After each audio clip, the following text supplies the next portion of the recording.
We're back in Malacca, a city rich with Peranakan Chinese heritage. And this time, we're exploring something deeply personal, Nyonya clothing. The kebaya, the beaded shoes, elegant on the outside, but holding stories of identity, beauty, and tradition. These garments once shaped how women were seen and how they saw themselves. Today, they're making a comeback in a way that's both nostalgic and powerful. While wandering in the old streets of Malacca, we stumble across a modest place, unassuming at first glance but filled with meaning. The storefront was simple, a black sign with golden Chinese character that reads Wah Aik. Stepping inside felt like opening a door to the past. The workshop is run by third generation of the family.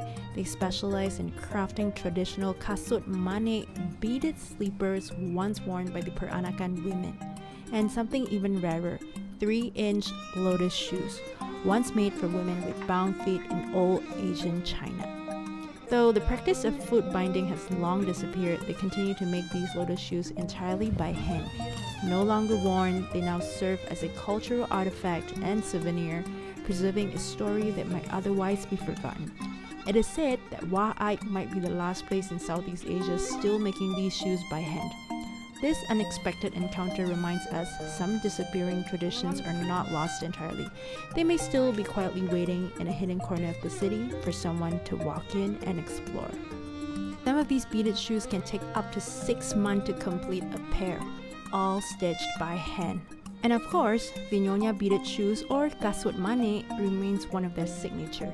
Each pair is meticulously hand-stitched, carrying the elegance and identity of the Peranakan Chinese heritage.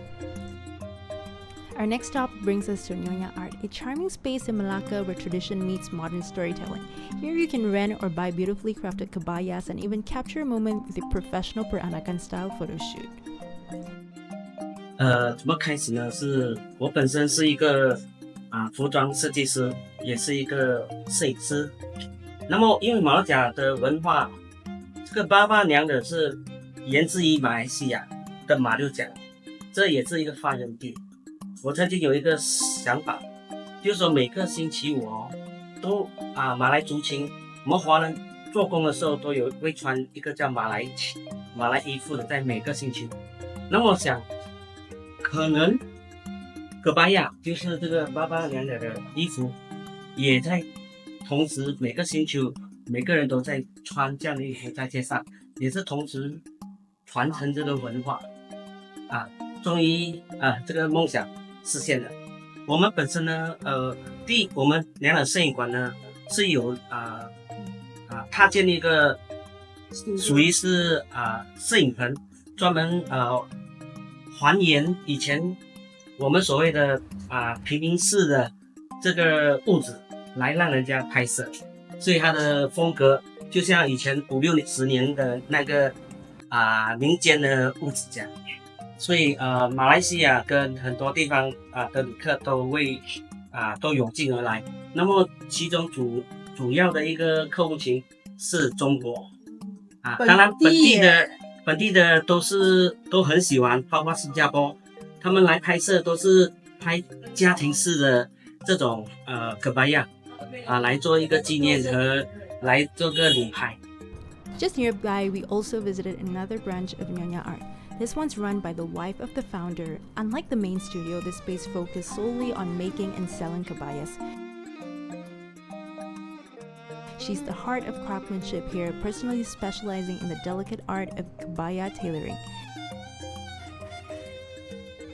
Kindly showed us the intricate details of their kebaya, from the fine embroidery to the choice of fabric. We browsed through the collection, admiring the craftsmanship. I mean, just look at that intricate details. Isn't it beautiful? I even got to try one myself. She also introduced us to one of her more creative designs, a Chinese qi pouch Yeongsam style dress but made with local batik, a beautiful fusion of cultures reimagined through fabric and creativity. This time, I chose not to focus on historical details, not because they don't matter, but because I wanted to show how Nyonya clothing continues to live today, through the hands of the makers, through modern interpretations, and through women who still wear it with pride. To end, visit the Baba Nyonya Heritage Museum in Melaka, where original garments are preserved not just as artifacts but as echoes of lived identity. A reminder that heritage isn't just remembered, it's worn, it's chosen.